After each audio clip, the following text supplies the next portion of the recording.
Hello to everyone who is listening to this. This is an in conversation. My name is Keith Parker, and I am with Derek Smith. And we are going today to talk about working through healing the subconscious, working with the subconscious. And so I run an energy healing modality called Field Dynamics. I'm a co-founder, and Derek, who I've known for a number of years, works out of a multimodality space in Catskill, New York, and we're gonna find out a lot more about what he does. So what we'll do today is talk about working with the subconscious. We'll try and understand what do we mean when we say healing with the subconscious? You'll often hear there's conscious, subconscious, unconscious. There's a lot of ways to access that. And why is it that it's interesting or useful to do so? So let me hand it over to you, Derek. You tell us a little bit about yourself. Thanks, Keith. Hey, everyone. So I'm a certified clinical hypnotherapist. Predominantly, the skeletal structure I use with that is alchemical hypnotherapy. But I also do tarot and astrological consultations. I have a business constellation in Catskill, New York. Like Keith said, multimodality. I sell artwork out of here, and I run my practice out of here. And it's just opened at the end of August with this brick and mortar. So it's been an experience of seeing people come in and working through the environmental conditions. But I've been doing tarot and astrological consultations for the last 11 years now, and the hypnosis for the last 6. And it's kind of come into the practice has kind of coalesced into something that all works together, where I'm essentially helping people as almost a tour guide to where they're supposed to look. And I mean, I'm sure we'll go into depth about it, but I work essentially one foot in one door and one in the other of the subconscious and the conscious mind. And I find that tarot, astrology, and hypnosis all play a part in that practice, but you can access things, they're more accessible, and it just depends on what it is that the client is coming to me, and clients come with I mean, it's never the same, never 2 clients what they're coming. I don't specialize in smoking cessation or something like that. It's more soul-based work that is essentially looking at each individual from the posture that this human existence is a school, and that's based on lessons, and each individual has their specific lessons. And if we look there, if we bring conscious energy there, it at the very least moves things, and I access that through symbols in the tarot, in astrology, and, like I said, hypnosis. Right. Okay. Nice. Yeah. And you're mentioning soul, kind of soul level work. Soul to me, usually I get a sense of purpose, deep meaning, heart, that which is authentic to a person. And Oh, so I've experienced working with Derek before, and I must say Derek is very, very talented at what he does. And we're working across purposes, finding different angles, different ways to access the same thing. So with field dynamics, with the energy healing modality, what I do one-on-one with people, and what I also train people in, and what we specialize in, is basically learning how to access higher consciousness, a component, you might say, of the subconscious, or what we're normally not aware of in our waking state, and mhm. learning how to utilize that intelligence and the potency of that to create change. So it's going to be really interesting, Derek, that we kind of touch upon the ways in which we go fishing, beneath the surface, Yeah. and I think that kind of that visual of the idea of kind of the fisherman above the water, going fishing. The object is, can I get something to eat? Can I get something nourishing to myself? How do I do that? I have to throw a line that goes beneath where I can see and kind of bait it, right? Absolutely. Yeah. Yeah. Um, and that's kind of like that tour guide mentality for me. Uh, of just like helping people get one foot in one door and one in the other, or taking them on that boat to go fishing. The idea is to get that subconscious content to come into conscious view in a meaningful way. Meaning is the currency with what I do. If it can be the most simple symbol or narrative and unlock so much for somebody if there's enough meaning attached to it. So it's like, let's go fishing. Let's find out what it is for your guidance, your inner guidance, which knows infinitely more than I'm going to about you. Let's get in touch with it. Let's see what it is that you're supposed to be concentrating on right now in the present moment. Right. So yeah, it's hard. It's impossible to apply anything universally to people, which is why I gravitate to the one-on-one lessons, and it's very verbal, intellectual on my part, and that's why I'm fascinated with what you do with this subtle energy work, and I'm excited to learn even more about what you're doing with and how that relates to the unconscious. Right. Okay. And so it's taking this analogy a step further, Hmm. or to stay with it, because I think it's great. Yeah, Um, like we were getting at, the soul, to refer to soul, the connection, regardless of how esoteric or straightforward you get with it, is something about finding purpose and meaning that's in alignment with a sense of fulfillment, with something that has resonance, you might say. yeah, And so, interestingly, there's way more in the deep. There's way more unknown in the ocean than there is that we can see on the surface. And working with the subconscious and working in that space, working across that space from one side to the other, you learn pretty quickly just how powerful all of that unknown is, just how much drive, how much pull that uh, exerts on a person's life. That if you don't stay in touch with your deeper self to the best that you can, you will go astray, right? absolutely. There's a direct relationship there that almost, to me, sets down a framework, a formula. When I look at astrological charts, I'm looking at the potential of an individual to grow into a structure that points them in the direction of where their quote unquote soul should be learning, looking for and learning lessons in this lifetime. So, meaning there's a direct relationship with somebody being magnetized or magnetizing certain experience, no matter how difficult or joyous it is, because that's the area that they're supposed to be in. And you have to have conscious assimilation of that lesson in order for it to be complete, to come to fulfillment.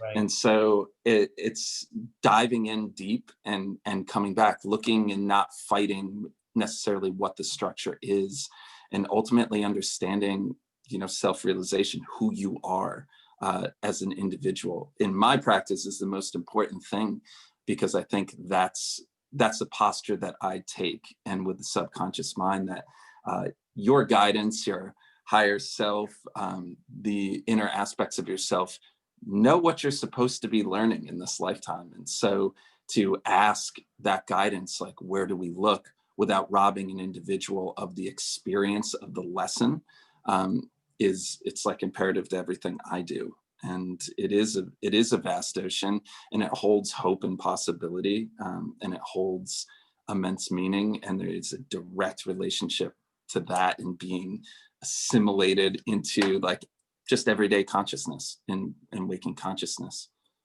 Right. So, and yeah. So what is it then on these trips into the ocean here, into this vast dark ocean? What is it that you enjoy most about that kind of deep work, that unconscious work, and going fishing, so to say?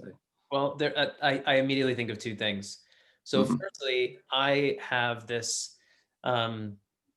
this like this resonance inside of me, this sense of like joy and deep connectedness and purposefulness when I'm in the space of doing healing work and transformation work with other people, whether that be Hmm.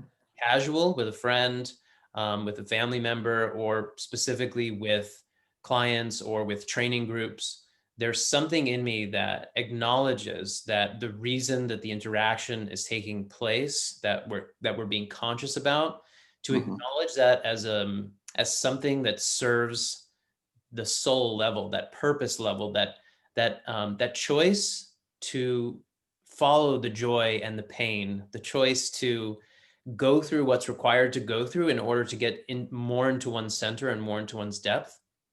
I have this thing that what it does is it just fills me up tremendously, and it Hmm. gives me a sensation um, of a feeling in the heart that's, somewhat indescribable. I would say it's joy, but it's not even positive. It's actually, so it emanates equally in all directions at once, such that it feels both, the polarity of positive, negative simultaneously. It just has depth, as pure depth. Um, and so that's a component that I love. And in the training that we're doing right now, we have a great group going through the training. Hmm. Um, that connection is felt by everyone because of what happens when you're in a group field and when there's a lot of people doing that kind of work together at the same time. What happens is you get an amplification of what's happening in the group field. Um, but Hmm. my kind of my wheelhouse, my specialty, was really developed through my foundational practices in meditation. And so that, I think, is what's really important for people who are listening to this to understand around depth healing, what it makes something a depth modality. So for instance, there's hypnosis, as you do, or working with forms of divination like the tarot. They work with depth. They work with the consciousness behind the waking consciousness, so to speak, right? Yeah. Um, and things like Jungian psychology and dream work also do this. Different forms of shamanism work this way.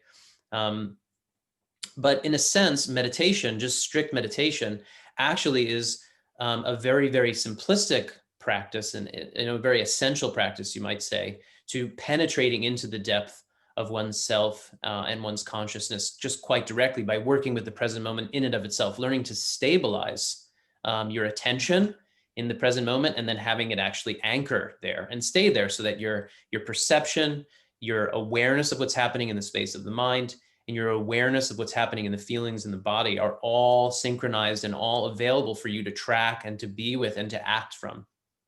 And so I spent a lot of years doing really boring meditation, Hmm. watching my breath, looking at my nose, going to a lot of meditation retreats, and deepening into these states, these traditional states called the jhana states or the samadhi states. And I had this intense yearning to explore them. And part of it was because they're very altered states initially. They're essentially, in a way, they're moving to different levels or different domains of the subconscious. It's a way of thinking about it. Hmm. And so this comes up in a sense. In a sense, you could say that the subconscious or the mind has the conscious and the subconscious, and there are levels. And when we talk about chakras, and when we talk about the multidimensional energy field of a person, we're really talking about the levels of the mind and the depths of the subconscious in a way. Now, this is a more contemporary and integrative understanding of what's happening between whether it be brainwave science or traditional meditation states like the jhanas and the samadhis, as I'm mentioning, or the kind of the new age and or still ancient aspects of our energy anatomy called the chakras. They're all talking about the same thing from different angles, and that is that we're experiencing ourselves. Our mind is actually comprised of a lot of levels, and so when we're talking about depth healing and modalities that work with the subconscious, we're talking about accessing these other levels of the mind.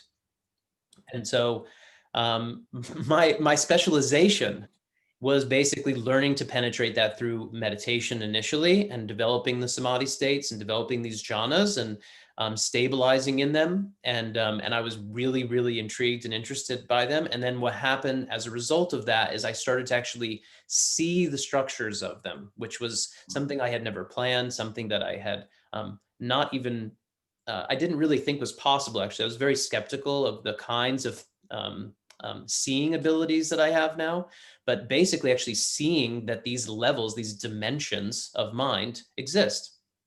And so that's my other favorite thing to do, is basically to sit in depth, to sit, whether you want to call it the emptiness of the Buddha, or the fullness or the radiance of the white light of of people who want to focus on the idea of fullness. But it's that totality, that kind of that completeness, that state of kind of pure being, you might say, that all of these other levels, all of the subconscious is kind of stacked or built around, or um, kind of inside of or nested within. It's hard to explain to some degree, whether it be in language or through metaphor, because it's actually paradoxical. The heart of it is that it doesn't make sense, because it actually isn't particularly rational.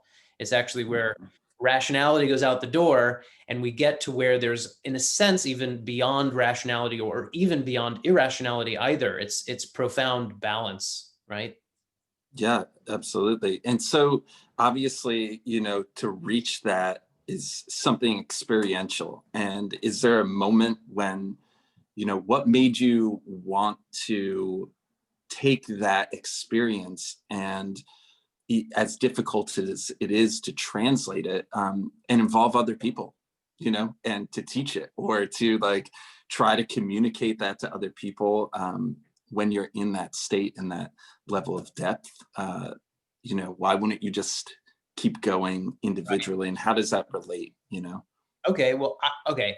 I was really selfish about my inquiry. I had no interest in doing any healing work or really involving other people very much. I was initially I had about a decade ago, I had a burning question, which was, why am I so unhappy despite having all of the appendages, all of the lifestyle and the kind of the goals and ambitions I had set up for myself fulfilled, and I just was totally discontent. Mhm. Perpetually, deeply, something felt just wrong. So I started meditating just to look at myself. And over the course of a number of years, what started happening is I went from meditation and yoga practices, and I started to teach yoga and meditation to other people. And then when I got to kind of the edges of where that was taking me, where that was kind of moving me forward at the pace that I felt like vitalized by, I started looking into healing modalities. And in particular, I got into body work because I knew there was a body and I could put my hands on it, and there it was. And no, really, I mean, Yeah, yeah. I'm a really, really skeptical person when it comes to these things. I was I still am very scientifically aligned, but I was very much like cynical and aggressive even towards the idea of spirituality and stuff. I didn't really know what to make of it. And so all along the way, what seemed to happen is my soul growth, if you will, was to keep getting put into the interface, to the surface of what belief system, what limiting orientation that I had, was to be my healing and my learning, so that my own belief structure and my own sense of self could continue to expand. And so I started doing hands-on work with people, and I started feeling energy. I started having a lot of empathetic experiences where I'd have my hands in somebody, particularly in craniosacral work, which I specialized in, and I start to feel emotional changes in them very clearly. And that was surprising to me. And then I started seeing the energy field around them.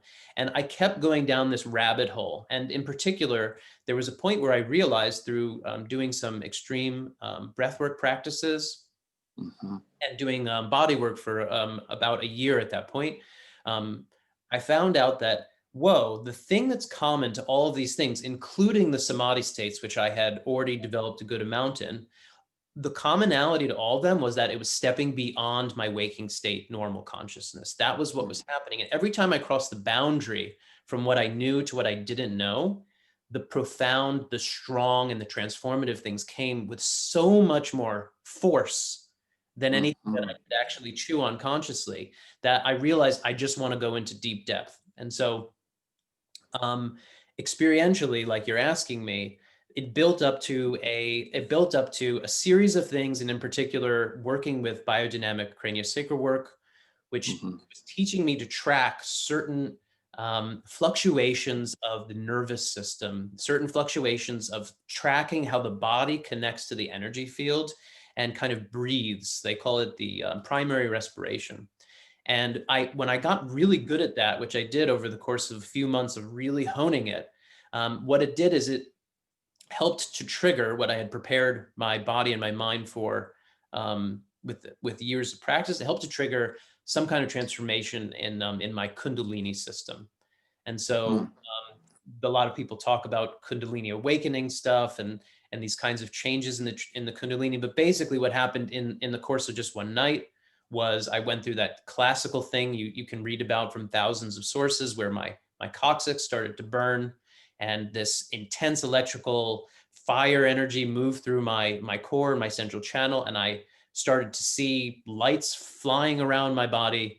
And basically, when I woke up the next morning, I could just feel all of the energy meridians from Chinese medicine. I could see my chakras. I could see the energy field around my body. And that was the beginning. It was a transition about halfway into the last decade, where I went from trying to get to the subconscious, you might say, touching the surface of the water constantly and noticing Mhm. how amazing it was to get underneath the surface.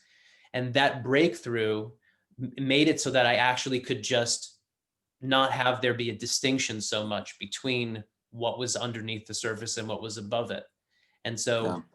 and so that's what essentially I'm doing as a facilitator, and doing the training work or doing one-on-one work with people, is essentially I'm sitting in that depth that isn't my personality, right? Hmm. It's Yeah.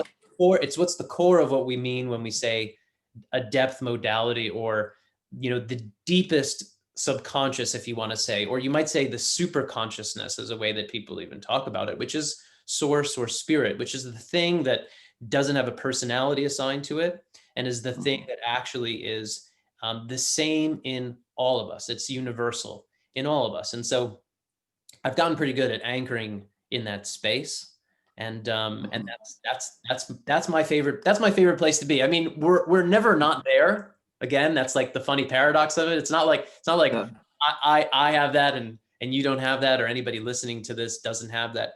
But the healing process and the meditator's journey, if you will, is actually just making that transparent, is making that fluid and transparent in your own body mind system, so that that source aspect is just, it's just kind of there. It's not, something that you question on the one hand, and it's also something that has a flow through from a structural level. It's that your actual energy field opens up to having that source energy being, rather transparent. Again, that's a really good way of saying it. I think of it as transparent. The Buddha, if you're interested in Buddhism, for those who are listening or whatever, he talked a lot about emptiness. And there's a reason why that term emptiness is there, is because it's actually just empty space. It's the void or the vacuum in science. It's the same thing. It's a space of infinite potential.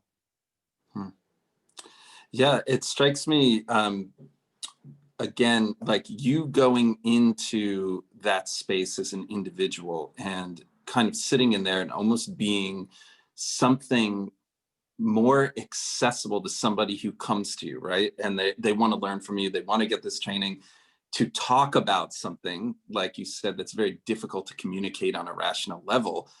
You kind of just have to be it in front of them, right? And I I one of my questions for you would be, someone who comes to you that has very limited experience in this, right? And so there may be something in them, they're not even quite sure why they're curious, they want to go there, they read something that you've written, or they're listening to this, and they say, you know what, I feel a sense of meaning, I'm attracted, I'm magnetized to understanding this in myself.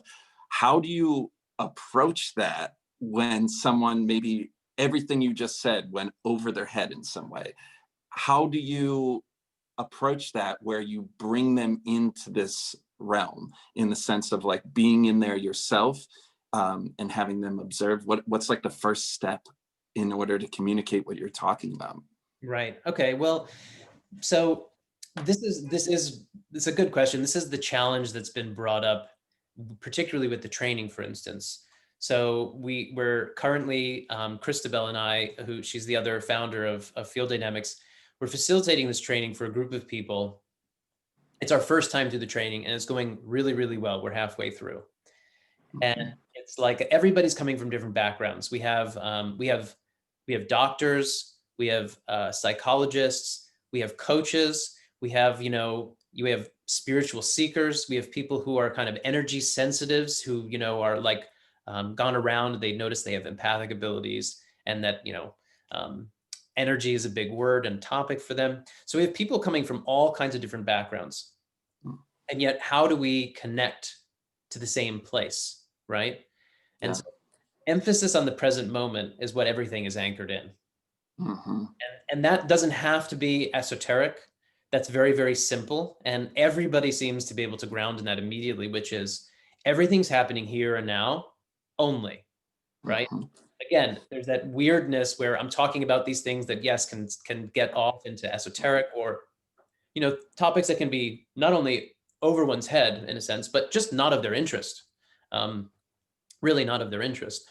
So interestingly, that paradoxical space of the center is also reflected in the present, which is that it's always now. So it's the eternal now. So it seems like now is something that's here now, like you can capture it and take a picture of it, but actually it's eternal. It's only now. So anchoring in the now, emphasizing the now is the commonality of connecting to a person immediately as to that importance. And I think everybody who comes to healing work or looking for transformation, they know that being in the moment is the thing, right?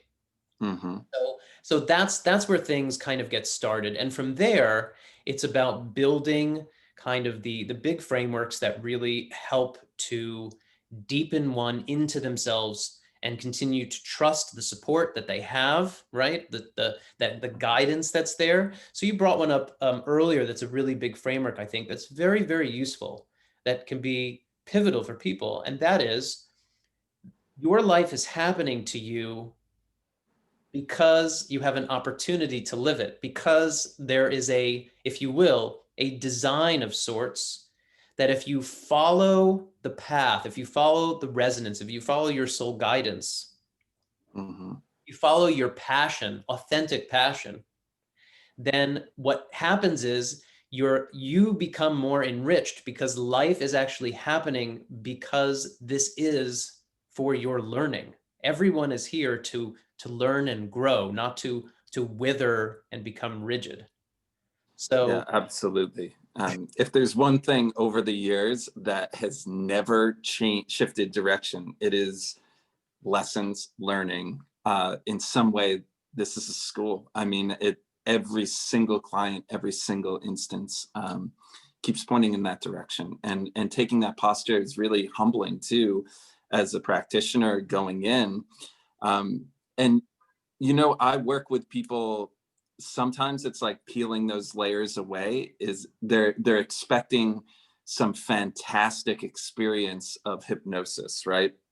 I try to tell them it's very subtle, and my style is alert trance, right? And so I like doing alert trance because I want the person to be able to communicate their experience, so I know what they're going through, and I can help to guide them into their own inner guidance. And sometimes it's 45 minutes of just their interaction with attempting to be in the present moment, right? And I try to emphasize that at the beginning, in the interview process, of being like, I'm not egoically attached to the outcome of this necessarily. This is about whatever you need to be experiencing here, and what you might need to be experiencing is the most like primitive experience of getting in contact, with that present moment and wherever that is, and peeling those layers off.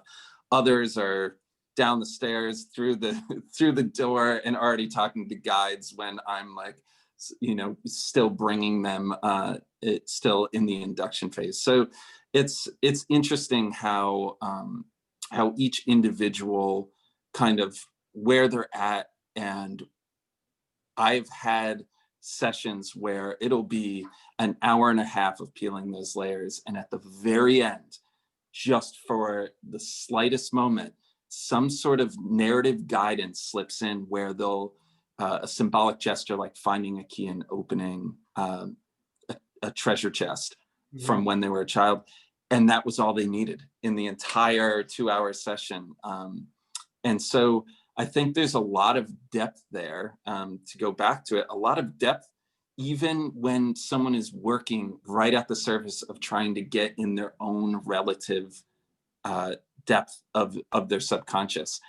There's such deep stuff that can come up into the simplest symbol in the shortest period of time. And it's interesting because it's so different, because you're teaching people these tools also of like really those complicated structures and going very deep within the moment experientially, through the meditation and whatnot. And so it's always interesting to me. It's fascinating. And what would you say then? I know you've touched on it, but when someone comes in to you, say on a one-on-one session, do you have them establish goals before the session? Is there something that you kind of interview them with and kind of figure out where are these people at? What is it they want to accomplish during this session? Yeah, so I usually do, it's like a two-prong method if I'm doing something one-on-one with a person. Firstly, of course, there's going to be some initial conversation about what are their goals, what is it that they would like to work on consciously, right? Mm-hmm. And the back and forth and the dialogue will help to kind of tease that out and to kind of either target, clarify, or kind of you know to figure out what it is that we might choose to work on. Now, at the same time, I also employ my sensing skills and noticing what I'm feeling structurally in their field, what I'm seeing, any other information that's coming through, Mm-hmm. subtle perception, and I'll add that. And sometimes I'll talk to them about that. Other times, that's just what comes up during the session itself. And so, interestingly, you're talking a lot. I know the way you work is through symbolism, like you said, and kind of the narratives also that can unfold in that kind of the way in which that the subconscious can communicate to the conscious mind. And so obviously we're really familiar with this in dreams, which is a form in which the subconscious is communicating with the conscious mind. And a lot of people are also familiar with it in shamanic traditions, where the idea of shamanic journeying is an archetypal or symbolic kind of journeying, right? Yeah. So interestingly, what happens though in energy work is we're not trying to create a story or start with a story. But what often does happen is, as a person is running energy, what happens is often a narrative or a story starts to come forward. Now, that might be lived memory. It might be, oh, this event that happened 5 years ago when I got hurt really bad by that person. Those feelings and those memories might arise, and they might have and likely do have a bodily association and a feeling tone to them. But then also sometimes some people's minds seem to work very archetypally. So they'll start having rich imagery that is very symbolic in nature. And so isn't it interesting that whether you elicit it, by choice or not, that the subconscious, we could say that its primary, maybe it might be fair to say that its primary way of communicating to the conscious mind is through this archetypal symbolic language. Absolutely. And I certainly use that as a factor when some people come out of hypnosis and they question the depth level. And all I have to say is, did you make that narrative? Did you consciously come up with that narrative that somehow when you lived out that narrative on this level here, that addressed exactly what you questioned or exactly what you needed? And they're like, no. And I'll be like, so what came up with the perfect narrative for you? And at the very least, no matter what the religious background is, the belief system, it's mysterious, it's magical, that working within these narratives, it anchors it in for people. It's very clear, they get it, and they start to see their dreams differently. Like you said, like there is a communication taking place, and the communication takes place through these narratives. And it's pretty profound to see it over and over again in all types of people and in all circumstances. And And that is also, it's interesting, your role that you play as someone, I personally don't see overtly, um, like you do, right?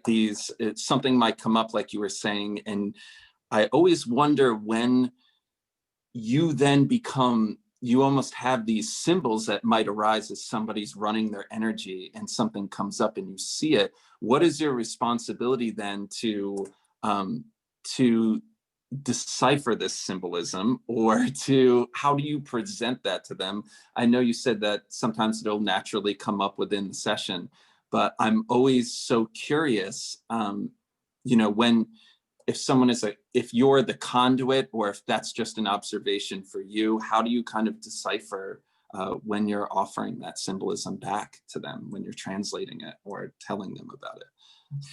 You're asking it when I notice Yeah, symbolism? yeah. Like, say something comes up and you see something.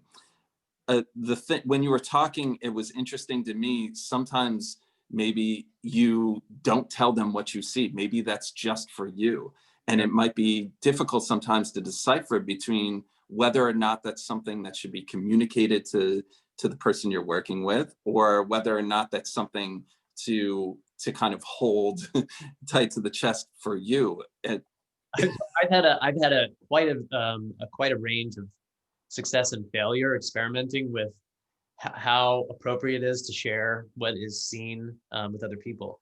Now, Yeah. I want to keep the bigger picture for me is that my general skill set is that I do not see a lot of imagery or symbolism Mhm. regarding when I work with other people or when I work with myself.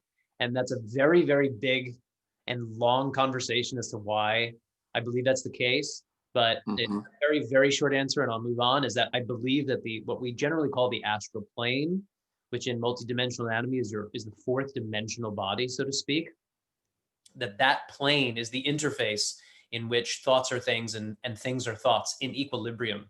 And that is the membrane, if you will, that the deep mind, the subconscious mind, and the higher dimensions are communicating across the threshold of the median boundary, the heart plane, the astral plane, Mhm. across to the conscious mind. So when people are rich with all the symbolism, I believe in a sense it's a communication mechanism between those higher dimensions down to the lower dimensions, so to speak, where we're conscious, and the astral plane is the medium, the translation medium. Okay, Mhm. my seeing, and when somebody sees multidimensional light geometry in a field, that's happening in the higher dimensions. That's not astral plane. That's actually more of what you might call non-local structure. It's actually the geometric underpinnings of how information is encoded in your light body. And I'll Mhm. I'll stop there. Okay. Yeah, yeah, absolutely fascinating. And It's um, really it's like that's a whole other talk we could have, but specific to what you yeah. said and asked, um, what I generally do is I'm holding the space, I'm holding the actual spin field and the coherency field of the shared field with myself and another, or myself and the group field. And because of that um, opening that I talked about earlier, which is not personal, but is rather a connection into that which is universal amongst all of us. What that actually does is it has an infinite suckage, if you will. Okay, it has, like, imagine dropping a ball off of an infinitely tall building. The ball just Mhm. drops with no resistance forever, right? That's what that center point is that it doesn't have a bottom. So if that's very clear in your system and a bunch of other people plug into it, what happens is your field spins and their field spins, and the literally the speed of the spinning, because the higher frequencies and the higher dimensions are spinning faster. What happens Mhm. is that the faster you spin something, just like if you had a bunch of food in a bowl, the food would just shoot off to the side of the bowl. And if it was even strong enough, the food would start flying out the bowl, right? So the Yeah. same thing happens in working with people. That's my core skill, is that I'm just sitting in presence and I'm just watching the energy field and helping to steer the energy field. And then what that does is it becomes a super accelerator for other people's energy fields, and for the junk that's stuck in it to kind of fly off a lot faster than it might if they're sitting by themselves. So Yeah. regarding symbolism, I don't work a lot with symbolism because I'm actually like not, I'm generally focused on the realm that's technically, I think, not symbolic, but actually literal. It's like geometry. It's quite different. And so when I have had symbolism, though, which comes to me occasionally because it's simply relevant sometimes for me to see it or for whatever reason, Mm-hmm. I tend to not share that with people. And the reason is because I tend to stay on the side of letting people have their own experience, me being non-interpretive, and also me being non-leading. So to not hand somebody, hey, you didn't have this experience, I did, I'm going to tell you, and then what do you do with what I've told you about my experience when it's your individual healing process? Yeah, I absolutely. tend to stay on that side, but different people, different practitioners are using different tools, using different modalities and approaches. So, different things are appropriate for different people. You do things differently, right? The art form comes in, but I'm in full agreement that like the person has to experience it themselves, right? What do they do with it only goes so far if you're telling them something, something that you see, or something symbolic. That symbol has to have a narrative to it. It has to have a story. They have to experience it, understand what does this thing mean to me. And if the symbolism arises from their own subconscious, then it's connected to their own guidance, and it's all part of that process. I think when I work with people, and yes, I work definitely on that symbolic level.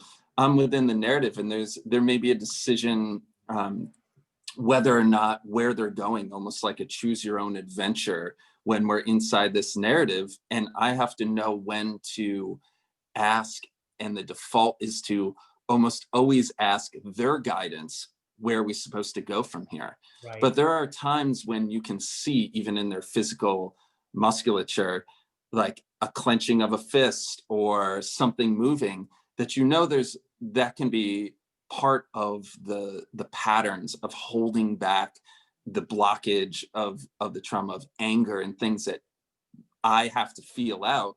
Is this the appropriate time for them to release that anger and encourage that, right? So they may want to casually forgive somebody and go right back to the same patterns that they had before. And I have to feel out in my heart and my intellect whether or not they need a little push in the direction of being like, do we really want to let that person go right now? Or is there something your fist wants to say that you may have forgotten? And that brings me to another thing, of the, how this all relates in the, on a, because you talked about, and I think it's incredibly important, being grounded for your belief system too, in the physical body and in the somatic experience, to kind of anchor it in, and how anatomy fits in, how, like, with all these systems, the expression of the human body with all its anatomy, how you view that, how you see it, how it is, how it's useful to you in your practice, and seeing blockages, etc. Right, right. Well, you mentioned an interesting thing, which is seeing that a hand clenching, indicates a certain kind of tension pattern, even if you're talking to them and working in an alert trance state, right? Mm-hmm. So I mean, Yeah. I've gone across the pantheon of like healing stuff from in terms of training and seeing really seriously good practitioners and masters in body work, um, through subtle energy work and meditation and traditional spiritual teachers. And one thing is amazing is that if you learn to read, whether it be the physical or the metaphysical, if you will, the energetic, Mm-hmm. all of them are correlated. That's the most important and interesting thing, is that the body and the mind are probably best understood as connected through some kind of a mirroring mechanism, as a kind of a correlation system where one is the inverse of the other. So they work in parallel. And what seems to be happening, is that a lot of science is actually coming forward and understanding how to map this, in terms of the traditional models of the chakras and how that aligns with the more contemporary models of how the brain is functioning multidimensionally through higher order geometry. And so the simple version is it looks like we're right on the edge of a major breakthrough and a step forward in our understanding of biology and the importance of bioelectrical systems, in Mm, that it seems like the body's physical systems, the physiological systems, as Western science and medicine has identified, that they're kind of working on different frequency bands as a way of thinking about it. They're almost like there's a thing called a television, there's a thing called your body, and you can flip between different channels. And just like the body has these different physiological systems, they're actually working on different frequency bands in a sense. And then in concert, the brain and the heart centrally are synchronizing and integrating all of the overall functions. mm, So regarding though the orientation of field dynamics and the training we do, and certainly my own process and what I try and really emphasize with people is the importance of being in your body, the importance of being grounded, the importance of being here now, and the absolute requirement that you have to feel, you know, it's like, what is this stuff that we're talking about? This healing the subconscious, like this vague sense of like, oh, well, conscious and subconscious and reaching across. And it's these things that we hold, these experiences and these traumas or these limiting belief systems, or these patterns, these dysfunctional behavioral patterns, whatever they might be. There's something that is not understood about them, which is what continues to feed their continuance in our experience. And so mm, in order to actually transform it at all levels of yourself, something like a repressed emotion needs to be felt. And that isn't just an emotional state. That's a belief or a thought associated with it. And that's a feeling tone in your body. And to have that be fully integrated through yourself, you need to engage with it, open back up in the present moment, go back to mhm, that experience from 5 years ago that you've been avoiding feeling, which is still with mhm, you here now, and allow that to move through you again. Allow that feeling of anxiety that was so overwhelming then, and that traumatic experience that you had shock, to actually be okay with this experiencing that shock. um, Finally now, end it, end the experience. And that's to heal it. That's to become conscious of it. That's to allow it to not be creating the ripples of the waves. It's for it to not be part of the undercurrent of the ocean that you're just riding the boat on the top of. And that analogy is really great to keep coming back to, because that's what the exertion of this unconscious and subconscious activity does to us, is that we're sitting on this boat and our waking state is kind of on the surface, and all of these waves are coming, and we're simply not aware of the waves. We're just not, unless you really work hard at it and become a practitioner of mindfulness, or become just simply interested in self-reflection all the time. You will not realize how much of yourself is not aware of the inner workings of the mind and the subtleties of tension patterns in the body, as you're pointing out. yeah. And people can feel, even without being aware of the waves, they feel they don't like the boat being rocked, and they know that they get magnetized to, like, to healing themselves, because and understanding. And I think, I mean, I'll keep this brief because I know we could go on for a long time here, but the lessons attached um, to illnesses and the lessons that are attached in these places, it's almost as if they have to discover it, that people go in and it's not understood at first, and then it needs to be understood. They're going in there in that magnetism, because I feel like people have these experiences, say 4 or 5 years old, young children. That child that experienced it at 4 or 5 years old could be seen, one way of saying it would be a sub-personality, like the inner child is working like that undercurrent consistently in the adult self. And people know something's up, they don't know how to access it, they don't know what to do about it, but they understand that something's running the show from behind the scenes. And every time they go to step into their power or to do something with a healthy process, in comes this sabotage, or they start to act from the emotional level of a 5-year-old.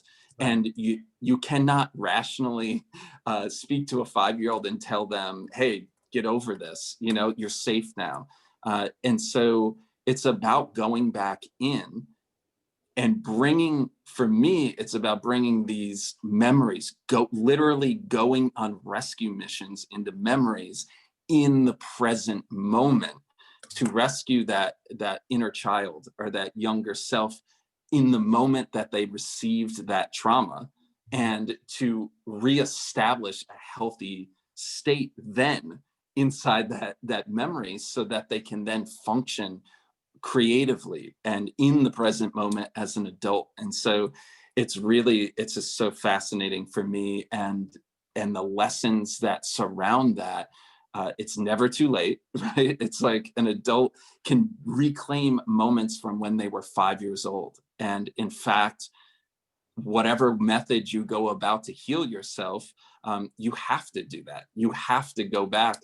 Those things are there, carrying meaning and carrying lessons, and that's, the different modalities are. You may not have to overtly talk about it being a memory from 5 years old. You can work with it within the musculature. That's why what you do and the energy healing, to me, it's fascinating when someone is over analytical, and or their process, if they can work on an energetic level with those undercurrents, it may be the right modality for them to work with, as opposed to talking about it or overtly going back into the memory. It's an interesting thing. Yeah. And so you've got a lot going on with both the dynamics of having an individual practice and then working with groups of people within these trainings. And do you do one-on-one trainings as well, or are you mostly just working in groups right now? Yeah, so field dynamics, we really we're focused on doing trainings in groups, and we're keeping it's online, so it's set up, it's perfect. COVID ushered in Yeah. a forced move on the online format, which is proving to be of great benefit because it's working perfectly. Everyone is able to, um, you know, we have people from all over the United States, Canada, and Europe in the course that we're currently doing. Hmm. And what it's enabled us to do is to connect to all different kinds of people in all different places, and that has been such an amazing benefit of the situation that we're in right now. But Hmm. you know one of the things that's really useful with energy healing is that you don't actually need to know a lot about what it is that you want to necessarily work on. So, Yeah. like we like to say that energy healing brings about an accelerated process of transformation. And it's like, why is that? Well, it's because what you're doing, if you think of it in terms of frequency or in terms of levels of consciousness, we're using what is, we're connecting to what is essentially the most powerful component of consciousness, which is the universal aspect. And we're using the underlying creative process, which emanates out of that source field or that source consciousness. We're hijacking, we're learning to engineer and be co-creative with it, and Yeah.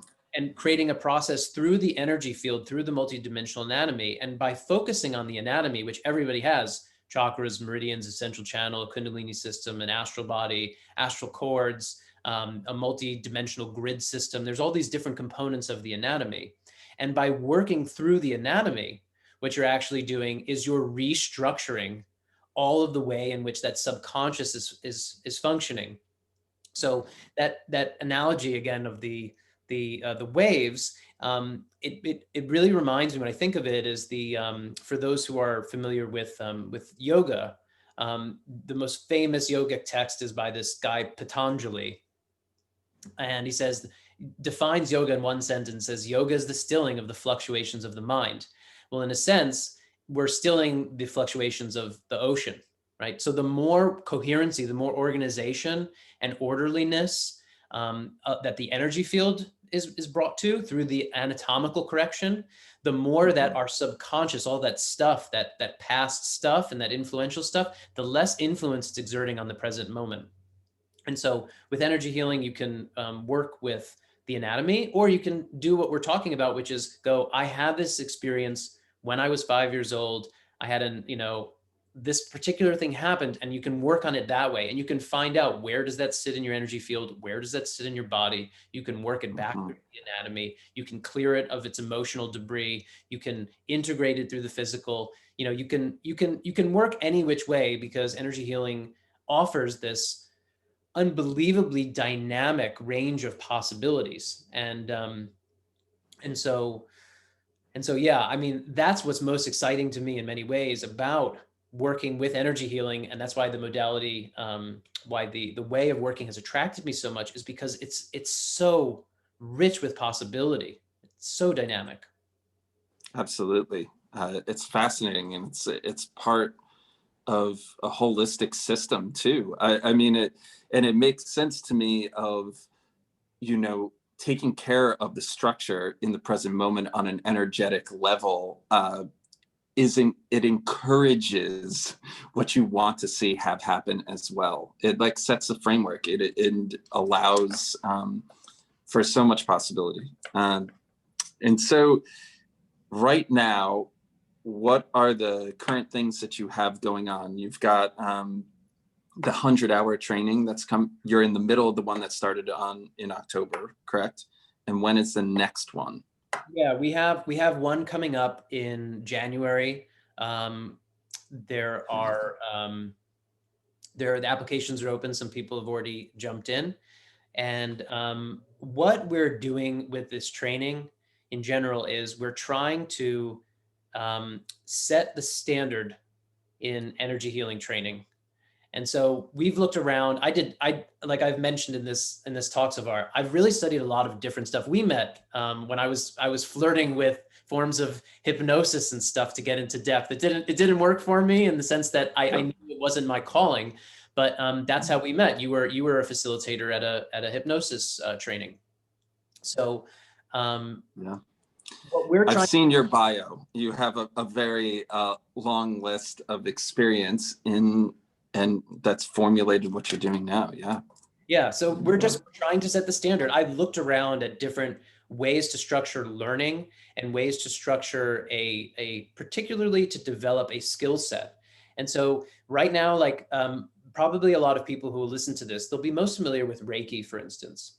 Mhm. And Reiki has been a gift to the world, in that, energy healing is known primarily because Reiki exists in the Western world. And so that's great. But Reiki training is generally like you're a master in 2 or 3 days. And I don't know about you. I've learned, like I used to be a serious musician. Like I couldn't master anything in 2 years, let alone 2 days. So Yeah. the idea of being an energy healing master in a couple of days it's really not hitting the mark. So what we're doing is we've set up a Mhm. program. There's a 100-hour training, and there's even a 200-hour training. In general, it'll take a person about a year to 2 years to go through that process. And we're offering what I think and what I've studied as the most comprehensive, the most integrative, and the most contemporary version of becoming an actual professional, competent, and extremely creative energy healer that is available. That's the intention behind the training, and thus far, those are the results that we're seeing. Yeah, I mean, again, based on your personal experience of like what going through trainings, being open to these different modalities, like you said, when we met, you knew what was for you, what wasn't. So when someone signs up for this training, when they go through, I know personally that I chose with hypnosis the most comprehensive skeletal framework for, you know, what that training pointed me in the direction of. And the last 6 years has been me kind of personalizing it and figuring out what am I using, what am I not. And you mentioned you've got people from all different practices and modalities, doctors and all these different practitioners that are taking this course. So with something this comprehensive, do you feel like, based on your experience too, that it allows this, like this is like the tool that you want in that tool bag, or is this kind of the tool bag itself, the whole thing? Or is this something that like people can take and make their own, Yeah, yeah. and live into? That's okay. That's an extremely important point. So, how do you learn an instrument? How do you learn to play a guitar, right? Hmm. You learn technique initially. And the more you learn technique, the more creative freedom you have, right? Or a language, you learn the letters and the words and the sentences, and then you can write paragraphs and then you can write books. So the training structure and the approach is teach people technique, teach people the rudiments of what energy healing can do with the field dynamics model, which is very universal in its scope, which is non-dogmatic in its scope. There's nothing proprietary about it, even though there's a massive amount of tools and a dynamic range that we give to people. What I basically work with people on is saying, okay, I'm going to teach you how to draw a real tree, and then we're going to draw an abstract tree. And then after you're able to draw the abstract tree, then you're gonna get into pure abstraction that's not even a tree, right? And so Hmm. for those people who like structure and who are technically minded, it fulfills everything. And for those people who are more intuitive minded, it fulfills everything, because the whole point is your creativity is freed up if you have a developed skill set that has like a technical understanding. I mean, you just have Hmm. limitations if you don't understand technique, if you don't have technique. Yeah. So um, everybody who's doing the training thus far is going to have a different practice in the long run. They're going to have a huge amount of protocol work and structured ways of working and developing their system that they can work with and continue to work with. But for those who are going to go, you know what, I like, I like, I like what I've experienced, but I'm going to like put my stamp on it. I'm going to work with the components that are most interesting to me. I don't want to work on this system, or I like to work with issues first, or I want to work much more intuitively than going into a session with an idea of what it is that I'm going to work on. All of those needs are met, and different people are going to integrate this into their practice in a different way. Some people might, a big thing is some people are doing this for themselves. Yeah, We're no going to doubt. spend 80, 90, 100% of the time working on themselves.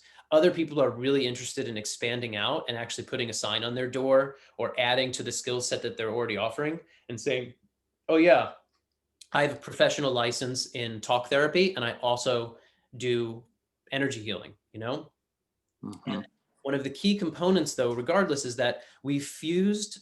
This is one of the keystones to the model that we're working with. We have fused the self-realization aspect and the healing aspect, i.e., you can't really do the healing journey without walking the path of self-realization. They both lead to the same place, and that is the present moment, which is where we started in the present in the past and where we are in the present in the present kind of thing. So Yes.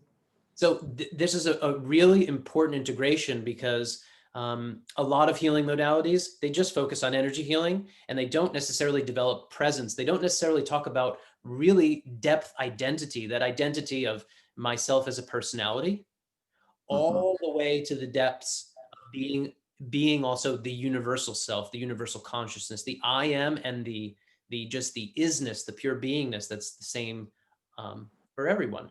And so there's a developmental arc that everybody is taking on the training, and that when you do the training, the arc is that you enter in wherever you are.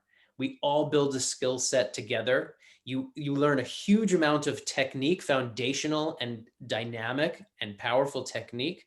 You go through the transformations of doing the protocols and sitting through the weekend modules and having all this stuff change, and then doing your partner work with other people. And in the Hmm. end, your system is really transformed. Your sense of self is transformed. You're more grounded and more present. And you can work with that practice in any way that you'd like to, for others or for yourself, or the way in which we teach technique wise, or get much more intuitive. We build on the intuitive component pretty soon into the training, but we start with the simple stuff like, you know, I mean, the musical analogy is the best to me. It's like, who is going to play a Beethoven sonata on the piano without learning scales first? You just can't. Yeah, and the learning the skills leads to the freedom of expression, and it can seem opposite to a lot of people, but that's why you take training and learn modalities, in order to have new ways to be more creative. But you got to hunker down and actually put in some work in that beginning, so you have the framework to explore in.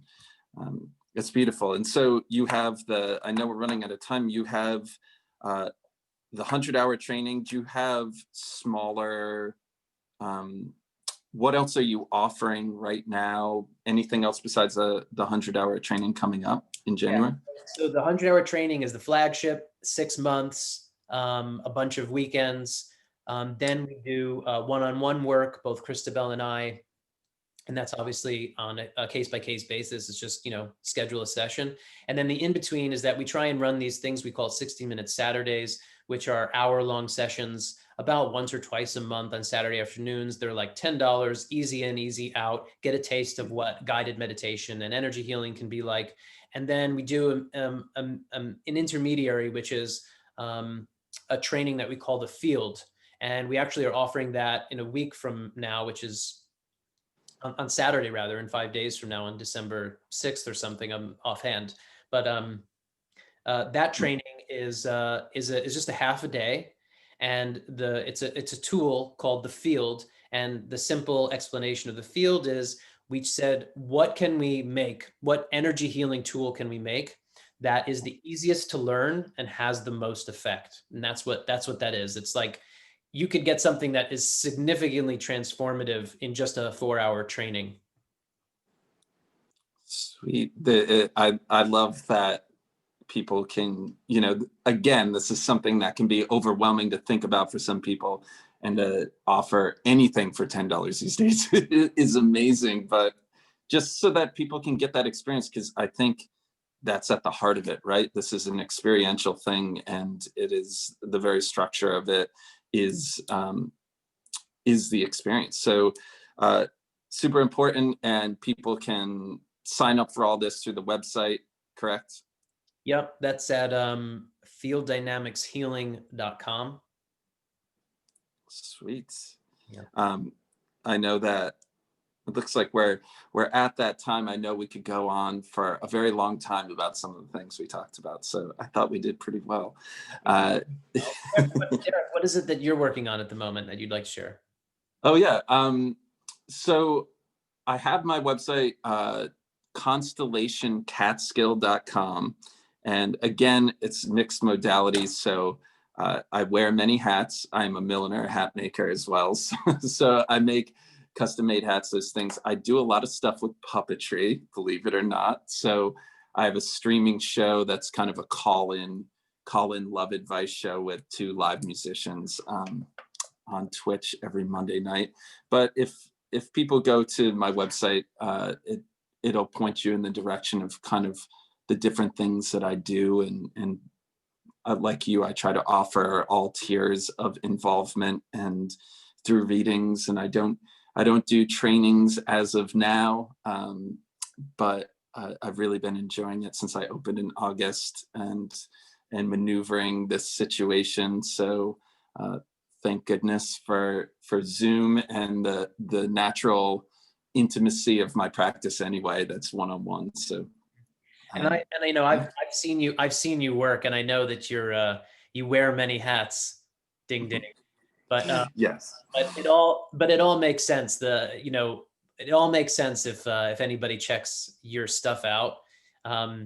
It might Yeah. seem disparate or something, but it all Yeah. makes sense. And I think that you're incredibly connected to the work that you do. So Yeah, that's it. That's a unifying principle. Is I've been passionate about these things, and just kind of had faith that at one point in time they'd make sense. And getting the brick and mortar, the actual the storefront and the studio in the back has been the thing, the step of maturation that I needed to really settle in. And I feel like these sessions have been so powerful since I opened, and they're incredibly synchronistic and magical. So stepping into this door has a lot to do with it. It makes a lot of sense when you're surrounded by the physical objects as well. So yeah, Keith, thank you. I've learned a lot about that, and I'm looking forward to learning more as Yeah, time goes on. we have a lot of conversations to have in the future like this one. This is really interesting. There's so many things open up when you start just touching, just touching into the corners of some of the related subjects and stuff. And especially since we're doing things that we're working with people in these different ways, but that both connect to getting at depth.